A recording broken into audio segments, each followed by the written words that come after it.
What's up, faithful? You're listening to another episode of the 49ers Web Zone No Huddle podcast, a part of the Odyssey Network. I'm Brian. He's Al. The bye week is over. The 49ers have a game scheduled this Sunday against the Jacksonville Jaguars.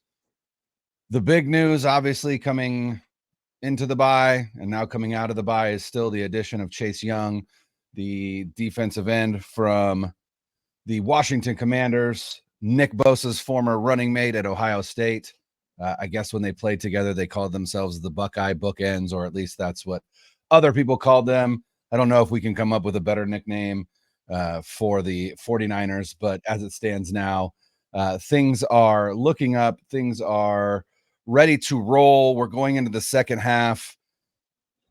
I'm just ready to see the 49ers take the field again after 3 losses in a row and just see really at this point what this team is made of. What are you looking forward to coming into this Sunday? Well, after 3 losses in a row, the bye week seemed really long. I feel like this team hasn't played in about a month right now because you're waiting for them to get back on the field and see if they can be the team that went 16-2 to finish the last 2 seasons. They went 7-2 to finish 2021 and 9-0 to finish 2022 in the regular season. Was it 10-0? But 9-0 after the first 8 games to finish last year. So that's what you're looking for again. Now the schedule is harder. There's a lot of travel going on, but this team, as it stands at 5-3, they're still in good shape. Seattle's got a tough schedule. They look awful. I mean, the Ravens are maybe just really, really good, but Seattle did not look good. Geno's not as good as he was last year. I'm not worried about the division. I'm not worried about them getting in the playoffs, but I am worried when they get to the playoffs, are they going to be a Super Bowl caliber team? And they have the next 9 games to get it going. Yeah, the bye week was really good to the 49ers in terms of the standings. The Seattle Seahawks got absolutely walloped by the Ravens 37-3. And as somebody who started Lamar Jackson on my fantasy team, that wasn't even a good Lamar Jackson game. It was just a dominating performance by the Ravens and their defense. And then obviously everybody else in the NFC West lost as well, but we're not really concerned about the Rams, who don't have Matthew Stafford anymore, and the Cardinals, who are about to start the miniature version of a NFL quarterback in Kyler Murray starting this week as well. What do you call but miniature version? Yeah. It's just like a little mini version, right? He's just a little guy. He's just a little guy. He's a little guy. He's a wee man. Yeah. But yeah, so it was a good bye week in that regard. Also good news coming out of the bye. Deebo Samuel says he is ready to go. No word on Trent Williams. Today is Wednesday. I didn't see any reports on whether Trent Williams practiced today or not. So he did that not. Is something he did not. He did not. No. But he also doesn't. He doesn't normally day on Wednesdays. Yeah. Yeah, exactly. I mean, granted, he's had 2 weeks off before that, plus the bye week, so that you could view it as he still wasn't going to practice or not. I don't know, but we'll have to see. It's just at this point, I'm just ready for them to hit the field to answer a lot of the questions that we have. And I think that's kind of what we're going to focus on here as we move forward is the questions, right? Because as we've said before, anytime you talk about this team, or at least anytime you and I talk about this team, we are talking about it through the lens of, is this team a Super Bowl contender? Is this team a possible Super Bowl winner? And through the first 5 weeks of the season, that answer was a resounding yes. Through the next 3 weeks, that question was a resounding I don't know. So I'm just excited to see kind of how things change. If there's more urgency, what this team does. They are a second half team. Are they going to put another second half run together? There's no reason to think that they can't. But there are some changes that need to be made and possibly are going to be made. And that includes both on the defensive side of the ball and the offensive side of the ball. Yeah, and let's look at some of these questions. So I think the first question is, will the defense become the 49ers defense that we know? And Steve Wilks is going to go to the sideline. We'll discuss that. But when you look at what the Niners did through the first 5 games, they gave up 13.6 points per game, which was the best in the NFL. Now, if you look at the schedule, so you always say, who did you play, right? And you can only play who's on your schedule. But Certainly. they played Pittsburgh at Pittsburgh in week 1. Week 1 is always fluky, but Pittsburgh has a horrible, horrible offense. Yeah. The Rams put up 23 on them in week 2, and the Rams did not have Cooper Kupp at the time. They were a little bit better than we had anticipated. And then you have 12 against the Giants team that is just absolutely atrocious offensively. Even without Daniel Jones, without Tyrod Taylor or Tommy DeVito, it doesn't matter. Awful on offense. And then you play the Cardinals, who are terrible at 16 points. So I don't know they got tested in the first 4 games. Now, game 5, the Cowboys are a good football team. I don't think the Cowboys are an upper echelon football team like what we thought the Niners were. Maybe they still are. The Eagles, the Chiefs, the Ravens. I don't think they're that kind of team, but they are a good football team. The Niners absolutely have their number, and they trounced them, and they only gave up 10 points. But the past 3 games are where these issues have creeped in. And I saw some stats today. They're up to 24 points per game over the last 3, and that's 24th in the NFL. They're allowing 395 yards a game. That's 30th. For a team with those stars, that's insane. The defensive EPA is negative 5.5, which is 31st, and they only have 4 takeaways, which is 13th. And they've turned the ball over 7 times. So that's the big difference too. They'd only turned the ball over twice over their first 5 games or whatever it was, 2-3 times. So now what they're trying to do to jumpstart this defense, I guess, is moving Steve Wilks to the sideline. So you have Kyle Shanahan, who kind of called him out after the Vikings game about the coverage at the end of the half. You don't normally see head coaches kind of do that, but he did. So there's definitely it just feels like he's just in trouble, Steve Wilks. That's the vibe that I get. Like he's in trouble with Kyle Shanahan. And now the next thing, because he's in trouble, is you got to come down from the booth onto the field so he can talk to the players and communicate with the linebackers. And Shanahan said, I wanted him to be down and near our players. That's the way we've had it with the linebacker communication in the past. Okay, why didn't you, if this was needed, or what? Why are we doing it now?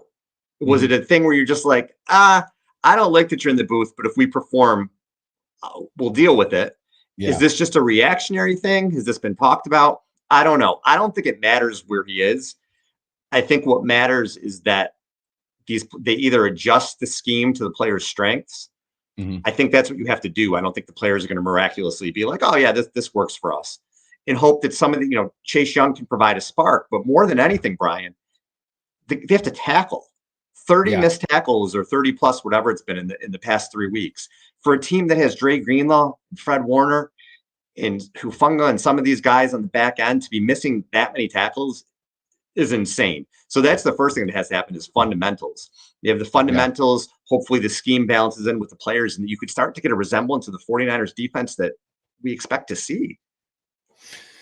Yeah. The whole sideline thing is weird to me. I've heard other people, again, smarter people than me when it comes to football analysis, specifically schematic analysis, talking about the biggest issue for this 49ers defense is a lot of miscommunication on the back end and a lack of marriage between the coverage and the pass rush. I don't know what Steve Wilks going down to the sidelines is going to do to fix those things. And not only that, but if you didn't like the way that he was calling games from the booth, which is where he preferred to be, which we can say because that's where he was, right? If he preferred to be on the sideline, he would have been there already. And now you're moving him down to the sideline where he's less comfortable. And if it's a communication, well, when you coach the defense from the sidelines, you're still relying on somebody up in the booth to communicate with you what the offense, what what package they're bringing out to the field, like all of that stuff, right? And I think that's probably why Wilks liked to be up there, was that it gave him a bird's eye view for him to be able to call his plays. And just because that's how you've had it in the past doesn't mean that that's going to work with Steve Wilks. And it certainly seems like, to a certain extent, a last-ditch effort in terms of trying to make this hire work. And it'll be interesting to see, what happens. But, I think more than Steve Wilks coming to the sideline, and you kind of said it, it gets back to fundamentals, all of that, and I agree. But more than that, it comes down to the players, and it comes down to the players on defense are going to be the ones that lead this team back to the performance that we are used to seeing. It's the leadership from guys like Fred Warner and Nick Bosa and Dre Greenlaw and Eric Armstead and Talanoa Hufanga and Tayshaun Gibson and all of that. It's gonna come down to the players, and I think that this team, especially on that side of the ball, is too talented and too experienced to continue to play at the level that we saw the last 3 weeks. And so I'm pretty confident that we are going to see an uptick in that defensive performance. And again, maybe just getting Chase Young is the kind of the jump start that they need. One other thing that I thought was interesting, I saw somebody post, and again, whether or not this is true, this wasn't this wasn't somebody that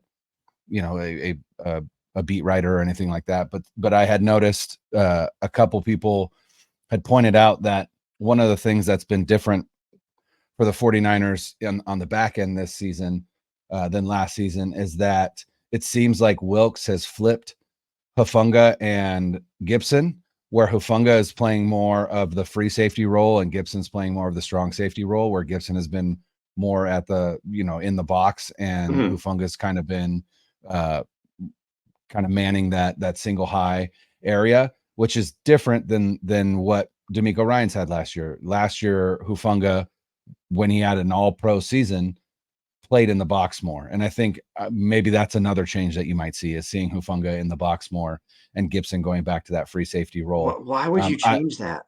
Why would you I don't take an know. all-pro player? And it's just, yeah. And again, I say that with a grain of salt, because again, I haven't seen any definitive proof that actually is happening, but I did see that discussion. I did see that discussion today. So I would be interested to see if I could find more information on that and see if that is indeed something that's happening. But the other thing, and that's also another person who said it. That's what it is. Dante Whitner said it. Dante Whitner said that on one of the Bay Area radio shows that he has noticed that Hufanga has been playing I didn't know that. Essentially a different position than last season. So again, I think it's a little bit of Wilks trying to come in and kind of put his own stamp on this defense, and this defense saying, wait a second, like, you don't need to do that. Like, we do what we do, and we do it really well. Let's just kind of get back to that. And I would imagine that that's part of the conversation Shanahan probably had with him over the bye week as well. And it'll be interesting to see what this defense looks like Sunday morning at 10 a.m. against this Jaguars team. I was looking him up a little bit over the weekend, Wilks, and I must have known this because I know I talked about it when they hired him, but I think when they hired him, and I do feel this way about Kyle Shanahan, his track record is so good with coaches. I was kind of like, yeah, he'll be fine, because the other people he put in were fine. Now, the previous two defensive coordinators had no experience as a defensive coordinator. Robert Saleh was in his late 30s when he got the job. He was an upstart coach. Same with D'Amico Ryans. He had played in the league for a long time, but he's a young guy, and this was his first time as a defensive coordinator. I mean, he's a superstar. Obviously, Ryans. He got a head coaching job within two years. But these are young upstart guys, killing it in Texas right now. I love. They're doing great. I love watching that team. So Steve Wilks, I don't know. I just assumed he had more experience than he does in terms of defensive coordinator. Again, even though I had looked this up and apparently put it out of my head, I went and looked at his coaching record, Brian. In the NFL, he started in 2005 with the Redskins, secondary coach. Then he's the defensive backs coach for the Bears from 2006 to 2008. Same position with the Chargers from 2009 to 2011. Then he's the defensive backs coach for the Panthers from 2012 to 2014. Now, then he moves to assistant head coach and defensive back coach for 2015 and 2016. So you're all the way and still no defensive coordinator. He gets a defensive coordinator position, and he's still the assistant head coach in 2017. And then he gets the head job in Arizona. Now he goes to a team with Josh Rosen, and they go 3-13, and he's one and done. He goes to the Browns in 2019 to be defensive coordinator. That only goes for a year. Then he's out of the NFL completely. He coaches in Missouri in 2021 before he goes back to the Panthers to be the secondary coach again. And then he's the interim head coach when they got rid of Matt Rule. So that's really it's only 2 years of defensive coordinator experience. Well, he was the DC. He was the DC at Mizzou for that 1 year. He was the Right, but defensive not in the play caller, NFL. yeah, but not in the NFL, So right, it's correct. basically 2 years of defensive coordinator experience in the Yep, NFL. I was like, "Holy shit." I just mhm, thought he had more, even though I knew he didn't have right, more. It was just right, weird. So now he comes in with this job, and he's not super experienced defensive coordinator. He's not a Vic Fangio who's been doing this for years and years and years. It is a guy who, despite having a lot of experience in the league, in this particular position, he doesn't have a lot of experience, which kind of blows my mind even more that if he is coming in and making changes, it's kind of like, how dare you?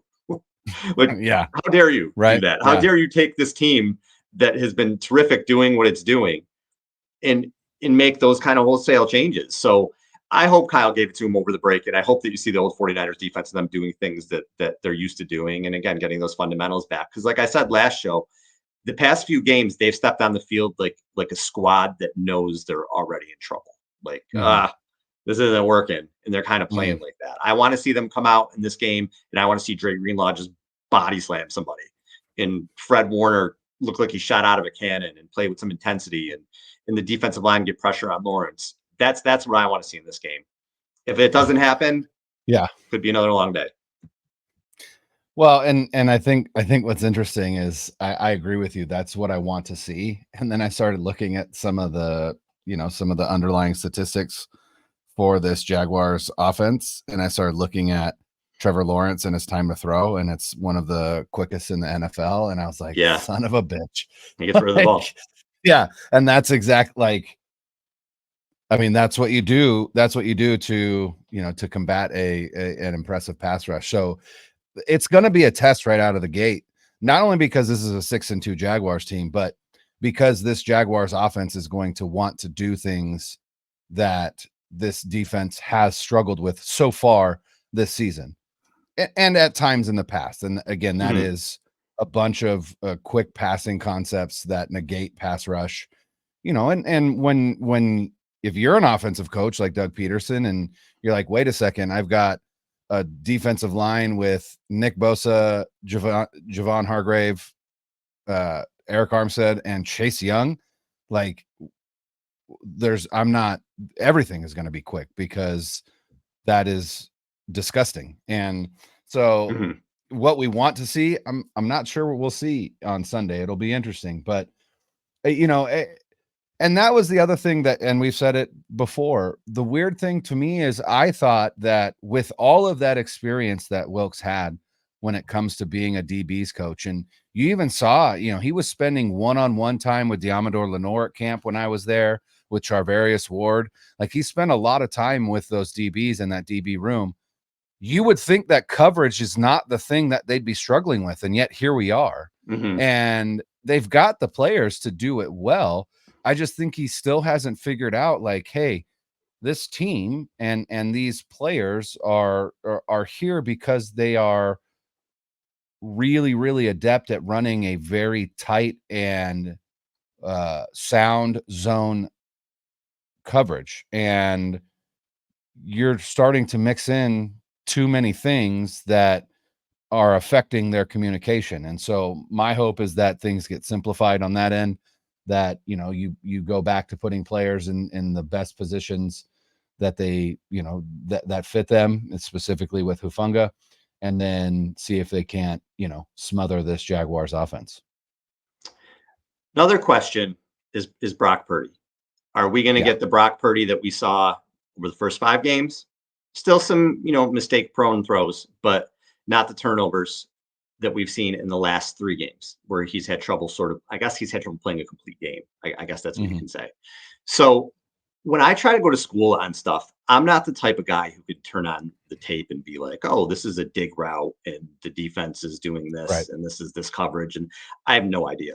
I have to listen to people who are telling me what's going on. So I've been watching JT O'Sullivan at the QB school. Kurt Warner does some great stuff. Chase Daniel, Mhm. the guy who's a backup quarterback forever in the league, had a Hell video of a on Purdy. career. And yeah, he made so much money just Yeah. holding Yep. clipboard. Yep. I'm just trying to figure out what's going on here. This is what I sort of came away with and what I've seen and from what they said or whatever. So Purdy on one end is making a lot of high level throws, especially for a guy Mhm. who doesn't have a rocket arm.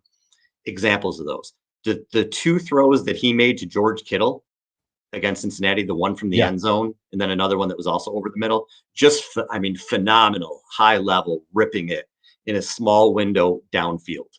Mhm. He's making a lot of good downfield throws lately, especially recently, and that was what he was struggling with early on.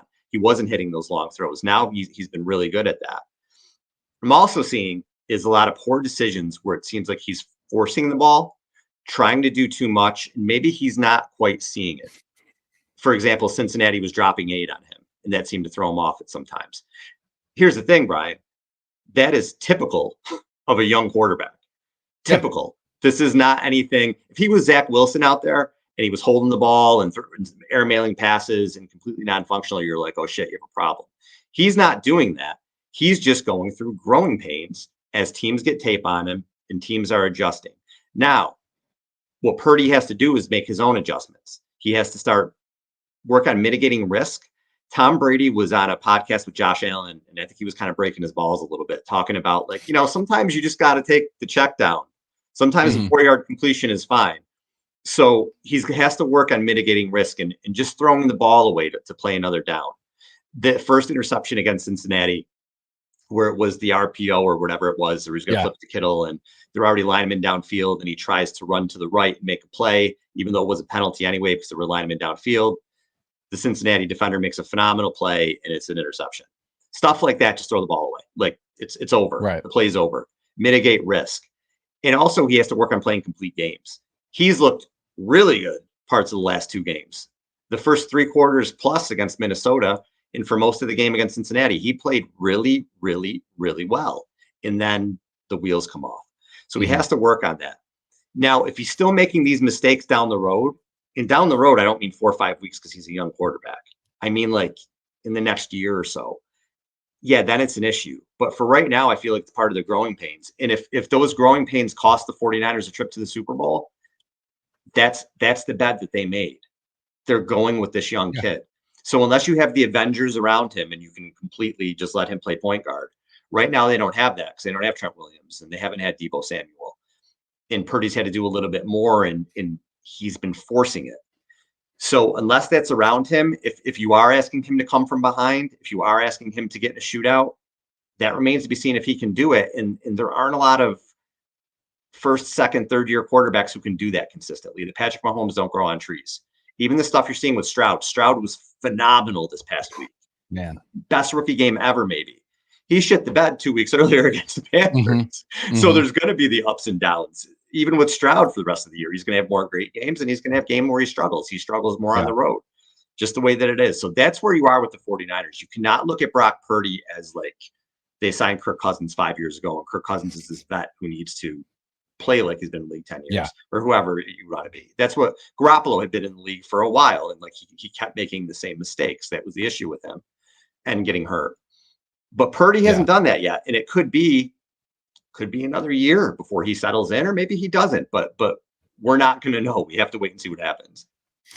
Yeah. And I think some of the problems that we've seen,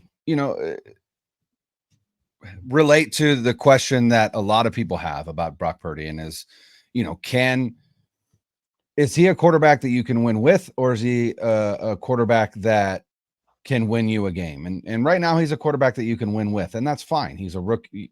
I mean, for all intents and purposes, he's still a rookie quarterback. He's in year 2, but he hasn't even started a full 17 game schedule yet. He's close, but he hasn't yet. And so 3 weeks in a row, Brock Purdy has been put in a position where the game is on the line and on his shoulders for the 49ers to come back and either take a lead or win the game. And he's 1 for 3 so far. He brought the team in position to win in Cleveland, and Jake Moody missed the kick. And then in Minnesota, he throws an interception, and against Cincinnati, he throws another interception. And ostensibly the game is over. Now in that Cincinnati game, it looks a lot worse than it was, but regardless, they were still in the game at the end, and it was the decision that he made or the interception that he threw that really ended the game for the 49ers.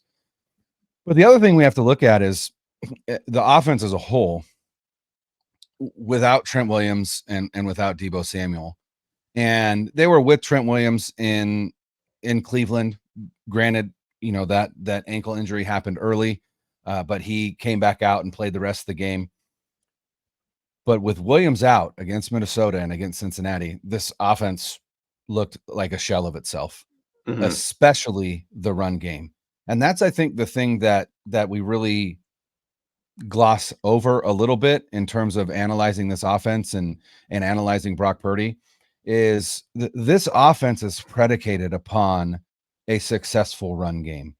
This offense was never meant to be piloted by Brock Purdy throwing 30 to 35 times a game. Right. It's not designed to do that. If you have to do that every once in a while, you hope that he can. But if you're consistently having to throw it that much, that means that things are going wrong that you didn't anticipate. And largely that is, again, a lack of a run game, which has been evident against Minnesota and against Cincinnati. Two teams going in that weren't good against the run. That's the other thing. Neither one of those teams are good against the run, and the 49ers couldn't run the ball on them. And this Kyle Shanahan offense is predicated on that running game. And if it's not going, the offense isn't going. And I think Kyle Shanahan misses Deebo Samuel as a play caller, because I think Deebo Samuel, like Christian McCaffrey, but maybe even more so, is an easy button for him in terms of getting the offense kind of back into a rhythm, or just picking up chunk yardage on a simple, wide receiver screen, or, end around or whatever. And I'll be interested to see, if things look different with Deebo on the field on Sunday, even if Trent isn't out there. And again, we don't know if he will be or not. But Brock needs to play better. Obviously, he needs to make better decisions. He needs to cut down on the turnovers. But more than that, this run game needs to get back on track. And I think that begins with Christian McCaffrey, but I think that also begins with Kyle Shanahan letting go of the ghost of Elijah Mitchell and getting the ball in the hands of Jordan Mason more, because we said it the previous episode, it's not working with Elijah Mitchell anymore. Give Jordan Mason the opportunity. He's earned it. He's more than earned it. Or at the very least, Elijah Mitchell hasn't earned the trust that Kyle Shanahan currently has in him. So I would like to see some of those changes be made as well. But again, it's the quarterback position, and people have a difficult time analyzing past, did they win the game? Did they not win the game? Well, if they lost the game, it's the quarterback's fault. If they won the game, it's the quarterback's doing, right? And there's so much more nuance to it, especially in a team sport like football. And I think perfect evidence is what you've seen Jimmy Garoppolo play like in Las Vegas, without an elite play caller like Kyle Shanahan, without elite playmakers outside of Devontae Adams, who is arguably the best. But and I said it after the game, he's playing like a 23-year-old quarterback. Like you said, he is still a young quarterback. He is going to make mistakes. If you didn't think that he was going to make mistakes, that's on you. That is your own naivete. But he's going to make mistakes. The question is, are they going to be backbreaking, or are they going to be mistakes that he then overcomes? And against Cleveland, he overcame them. Against Minnesota, again, we chalk that up to a concussion. I feel like that's a draw. Cincinnati, no excuses there. That was on Brock Purdy. Now, coming out of the bye, what does it look like? Does he come out with renewed confidence? Does he come out gun shy? Does Kyle Shanahan come out gun shy? Do we see a conservative game plan from Kyle because he's worried about his quarterback? All of these questions are, again, questions that we won't get answered until they take the field on Sunday. But I don't think it's the end of the world. The 49ers are 5-3. It's their second best record under Kyle Shanahan through 8 games in this regime. The Seahawks lost on Sunday, so we're back in first place in the NFC West. It's time to take a breath and then start to look at, all right, how does this team perform coming out of the bye? And like I said, I have a lot of faith in that locker room that they're going to come out and look to make a statement against the Jaguars and say, look, that those 3 weeks, that wasn't us. This is where we start our march. And I think they will. And Kyle Shanahan mentioned the team looks slow and tired and they needed this break. So maybe that's part of it. I guess the last question I would have is it's all kind of tied together, the offensive line, because you've seen what it looks like without Trent Williams, and it's not pretty, especially running the ball, which, like you said, is what the offense is based around. And you just look at what Christian McCaffrey did at the beginning of the season, his first 4 games rushing, $152, $116, 85, 106, and his lowest yards per carry in those 4 games was 4.7. Mm-hmm. Since then, he's had 19 for 51, 2.7 yards per carry, 11 for 43, 3.91 yards, 15 for 45, 3 yards. And then he had 12 for 54 with 4.5 yards against the Bengals. But 2 of those, one was the opening run where I think he gained like 8 or 9 yards, whatever it was. And then he just had a run at the end of the game that was like kind of meaningless. Other than that, he didn't do much in between those 2. So it wasn't running there. And like you mentioned, Elijah Mitchell, he's just been terrible. It's Kevin Barlow, a yard and fall down at this point. They have to get Jordan Mason in there. They have to give him a shot. Mason, it looks like he shot out of a cannon every time he gets the ball. So, if you're not blocking well and you need to get yards after contact, I'd rather see Mason in there with the ball than Mitchell. And also, McCaffrey's been banged up. Maybe he'll feel better now after the bye, but you do have to keep him healthy. You do have to get him off the field here and there a little bit. I know when you're behind, you don't want to take your best weapon off. I get that. But if you want to keep him there the whole time, you got to you have to give him some kind of rest. Well, and there's only 2 running backs in the league who have logged more carries than Christian McCaffrey so far this season. And again, that's not ideal for a player that is already banged up a little bit, has some history of being banged up, but also the player that you kind of have designed this offense around. You need him in the playoffs. And if you run him into the ground, you're not going to have him. You got to find some respite for him, and you got to give Jordan Mason the opportunity, because, like I said, Elijah Mitchell just isn't it anymore. Before we get out of here, Brian, I love watching football. I will watch every football game. I'm obsessed with it. I love it. Some of the games this weekend were really, really tough to get through. The state of the quarterback position in the NFL, there's some great ones. There are a handful of great ones. But some of the guys that are getting trot out there right now, and a lot of it because of injury. But, dude, it's bad. I mean, watching Zach Wilson play football, the poor Jets. Robert Saleh just had a blank look on his face. He was just like staring into the abyss all night on Monday night, every time they showed him. You with the Giants, who are down to Tommy DeVito, Tyson Bagent, who I guess is doing the best that he can for the Bears, but we don't want to tune in and see him on Sundays. Clayton Tune, what did he have? -3 yards passing. He was playing for the Cardinals. Did I say Tommy DeVito? I think I did. Jaron Hall, we didn't really get a chance to see what he can do because he's hurt, but he got hurt, but he's like a 5th round rookie. Dorian Thompson-Robinson is taking snaps. Brett Rippon, atrocious. And even guys that you were hoping will take like the next step. Carson Wentz is back, baby. Carson Wentz is back. And I think Carson Wentz is, at first I'm like, is he back because Stafford's going to be out a while, which is possible. That's but what it also I thought, may be that Rippon sucks so much that maybe they're just like, dude, we got to get somebody functional in there. Jordan Love, you're like, oh, maybe he's going to take a step forward. He sucks. Not a good quarterback. So there's just so many bad guys out there. It seems like Geno Smith, maybe he's going to be a starter for a while. He's taking a step back. There are some rookies.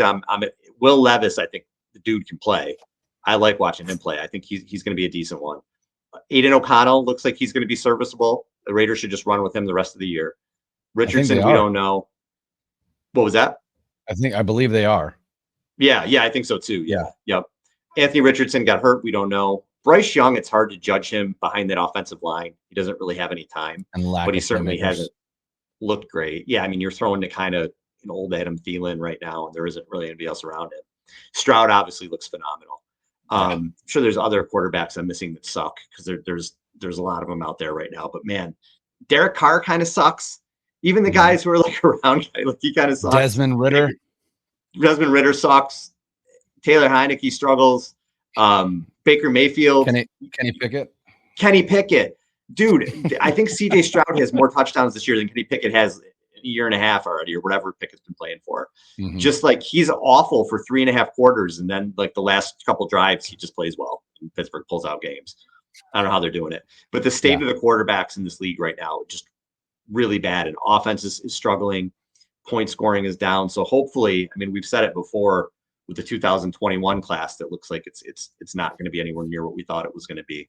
But hopefully this year coming in with guys like Caleb Williams, May, a bunch of people on Penix. I'm sure I'm Michael forgetting a million Penix. names. Hopefully these guys Bo can Nix. put a little life into it. Bo Nix, yep. Yeah. You know, I think it's hard to know like what can you attribute this to, but I think what's interesting is, and I don't want to say that this is the Brock Purdy phenomenon, because Brock Purdy was a rookie last year, but the Bears went with Badgett, who was an undrafted free agent. The Vikings went with Jaron Hall, who was I don't know if they drafted him or if he was an undrafted, right? I think he was a 5th rounder, I think. Yeah. Clayton Tune was a late rounder. Like, you look at this and you think teams are trying to toe this line between paying a serviceable backup $10 million a year or paying a late round rookie, $1 million a year. And it's like it's to me, it's maybe a little bit of Moneyball, where again, they're trying to skirt around the margins in different areas to try and upgrade other areas.